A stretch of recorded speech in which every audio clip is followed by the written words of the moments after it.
जब इंसान को बच्चे पैदा हो जाते हैं तो पैदा होने के बाद उनकी परवरिश और उनकी, जैसे एक तरह से कहते हैं, उनके पालन पोषण के लिए माँ बाप को चिंता होने लगती है।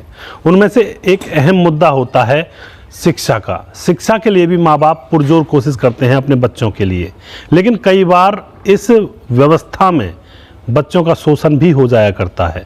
ऐसा ही आज की घटना में हुआ है।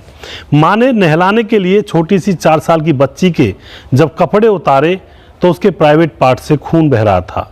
आखिर क्या हुआ था और किस तरह से यह घटना घटी थी, इस घटना की पूरी सच्चाई जानने के लिए आप हमारे वीडियो को अंत तक जरूर देखिएगा।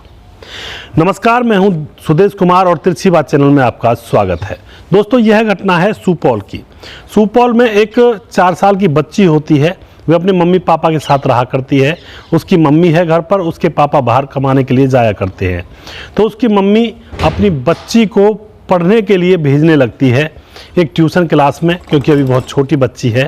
ट्यूशन पढ़ाया करता था वहीं गांव में मनीष नाम का एक लड़का, जिसकी उम्र 18 साल है। बहुत सारे बच्चे उसके पास ट्यूशन पढ़ने के लिए आया करते थे। बहुत सारे माँ बाप भेजा करते थे अपने बच्चों को। तो क्या होता है, उस बच्ची की माँ जो होती है वह भी अपनी बच्ची को उसके पास ट्यूशन लगाने के लिए उससे बात करके आ जाती है और फिर अपनी बच्ची को वहाँ पर छोड़ कर आती है और फिर लेने के लिए भी जाती है। दोस्तों, अब क्या होता है, एक दिन वह अपनी बच्ची को ट्यूशन छोड़ने के लिए जाती है और फिर कुछ देर बाद घर का काम करने के बाद अपनी बच्ची को लेने के लिए चली जाती है। वहाँ से अपनी बच्ची को लेकर जब आती है तो वह बच्ची रो रही थी। बार बार जब वह रो रही थी तो ट्यूशन टीचर कहता है कि आज इसमें मैंने छोटी सी हल्की सी चंटी मार दिया, यानी रेहप्टा लगा दिया है, क्योंकि यह शोर ज़्यादा मचा रही थी। दोस्तों, अब वह माँ अपनी बच्ची को गोद में उठाकर खिलाती हुई अपने घर ले आती है। फिर भी वह रोना बंद नहीं करती है, क्योंकि उसको दर्द हो रहा था कहीं और पर। उसके बाद उसकी माँ परेशान हो जाती है कि यह रोना बंद क्यों नहीं कर रही है, इतनी छोटी सी बात है और फिर भी ये रोए जा रही है।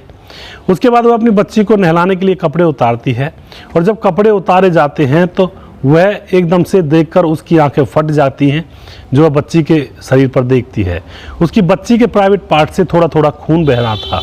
जैसे ही वह औरत अपनी बच्ची के प्राइवेट पार्ट पर खून को देखती है तो एकदम से गर्म हो जाती है और फिर उसको पूरा अंदेशा हो जाता है कि हो ना हो उस लड़के ने, यानी टीचर ने इसके साथ किया है कुछ। उसके बाद वह सीधा पुलिस थाने में जाती है, रिपोर्ट दर्ज करवाती है ट्यूशन टीचर के खिलाफ और फिर उधर से पुलिस आती है और तुरंत टीचर को अरेस्ट कर लिया जाता है, इस लड़के मनीष को, और फिर उससे पूछा जाता है कि आखिर तुमने क्या किया था इस लड़की के साथ। तो यहाँ पर वह बताता है कि मैंने इसके साथ रेप किया था। दोस्तों, उस ट्यूशन टीचर को अरेस्ट करके उसको जेल में डाल दिया जाता है, उसके खिलाफ मामला दर्ज किया जाता है और यहाँ पर उस छोटी सी बच्ची का ट्रीटमेंट, इलाज किया जाता है। तो उस छोटी सी मासूम सी बच्ची का क्या कसूर था, सिर्फ पढ़ने के लिए गई थी। लेकिन आज के ज़माने में इंसान की खाल में भेड़िए छुपकर घूम रहे हैं। हमारे बच्चों को और हमारे परिवार के सदस्यों को इन लोगों से बचाने की बहुत ज़्यादा ज़रूरत है। कई बार हम देखते हैं टीचर जो होता है उसको हम अपने बच्चे को सौंप देते हैं, हम अपने बच्चे को किसी पड़ोसी को भी नहीं सौंपते हैं, लेकिन टीचर के ऊपर इतना विश्वास होता है कि हम अपने बच्चे को 2, 3, 4 घंटे तक टीचर के पास सौंप कर चले आते हैं। यह एक विश्वास का ही तो खेल है।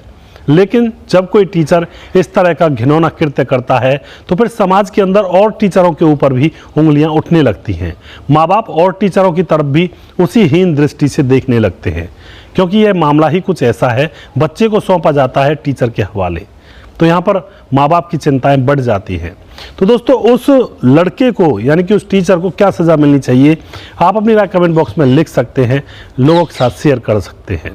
आज के ज़माने में अपने बच्चों को संभाल कर रखें। पता नहीं किस भेष में कौन मिल जाए, कौन राक्षस दरिंदा किस भेष में छुपकर घूम रहा हो, यह पता नहीं चलता है।